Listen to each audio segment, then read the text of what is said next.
Hello everyone, welcome back to my channel travel with Swastika. তোমরা সকলে কেমন আছো? আশা করি সকলে অনেক ভালো আছো, আর আমিও তোমাদের সাথেই অনেক ভালো আছি। তো চলো, তোমাদের সাথে চলে এসেছি আবার একটা নতুন ব্লগ নিয়ে। চলো দেখতে থাকো যে কোথায় গেছিলাম এবং কি করতে গেছিলাম এবং কি মজা করলাম। তো গিয়েছিলাম, আমার এই বান্ধবীটার জন্মদিন ছিল, তো সে কারণে আমরা ওদের বাড়িতে গিয়েছিলাম। ওকে এই ড্রেসটা আমরা দিয়েছিলাম, তো তাই জন্য বলছিলাম যে এই ড্রেসটা পরেই তোকে কেক কাটতে হবে। তো বলছিল যে মানে সাইজ করতে হবে, যেহেতু ঢল ছিল। দিয়ে তারপরে বললাম যে না, ওটাই পরে আসবে, ওরকম ঢল থাকুক, ওরকম অবস্থায় কেক কাটাবে হবে। তো তারপরে ও রেডি হয়ে আসছে, আর আমরা ততক্ষণে পাশের রুমে চলে এসেছি। এবার এখানে ছিল মানে কেক রেডি করা ছিল এবং ডেকোরেশনও করা ছিল। এবার ওয়েট হচ্ছে তার জন্য, যার জন্মদিন। তো চলে এসছে এবার আমাদের বার্থডে গার্ল।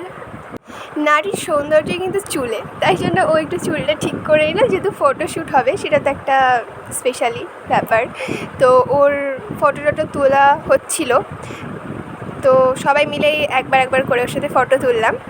এবার ফটো তুলতে এটা হচ্ছে স্প্রে, মানে আমার মাথায় স্প্রে দিয়ে দিয়েছে মানে আমার একটা ফ্রেন্ড। তো ওর যে স্প্রেটা দিয়েছে আমি ফার্স্টে বুঝতেই পারিনি, তারপরে এমন জায়গায় স্প্রে দিয়েছে, পরে হাত দিয়ে দেখি ওই অবস্থা।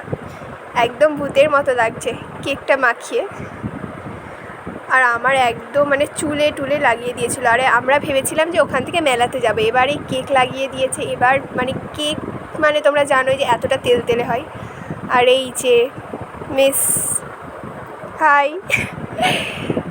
পুরো ভূত, ওর কেক দিয়ে লিপস্টিক পড়ছে, কেকের ক্রিম দিয়ে।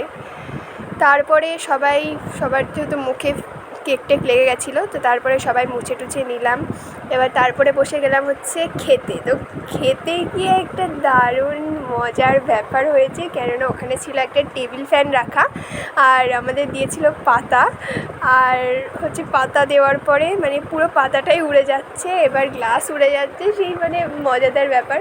আর করছিলো আরও বেশি মজা করছিলো, মানে ওই হাওয়াটাকে নিয়ে মানে বারবার আসছে, আর ওই পাতা গ্লাস উড়ে যাচ্ছে। আর ওর পাশেই ছিল ফ্যানটা, আর ওর সামনে ধরো আমি বসেছিলাম, মানে পুরো ওরকম টাইপের। তো আমাদের যা ছিল, আমি সব ভিডিও করতে পারিনি, কেননা আমি খেতে ব্যস্ত ছিলাম, আমার ভীষণ খিদে পেয়েছিলো। তো ভাত, চিপস, তারপরে একটা ডাল ছিল, ডালের সাথে একটা তরকারি ছিল, তারপরে ছিল চিকেনের পরে দই, মিষ্টি, চাটনি, পাঁপড়। আমি এসব একটা কিছু খেতে পারিনি, তো পায়েসটা একটুখানি খেতে হয়, তাই জন্য খেয়েছিলাম, কারণ আমি নাক ফুটিয়েছিলাম। তো আর নাক ফোটানোর ভিডিওটা অলরেডি আমার ইউটিউব চ্যানেলে আপলোড করা আছে, তোমরা গিয়ে চেক আউট করে নিও, আমি ডেসক্রিপশানে লিঙ্ক দিয়ে দেবো, যারা দেখোনি তারা দেখে নিও। তো তারপরে এসেছিলাম রথের মেলায়, তো অ্যান্ড দেন বাড়ি চলে এসেছিলাম। তো ভিডিওটা আমি এখানে শেষ করছি।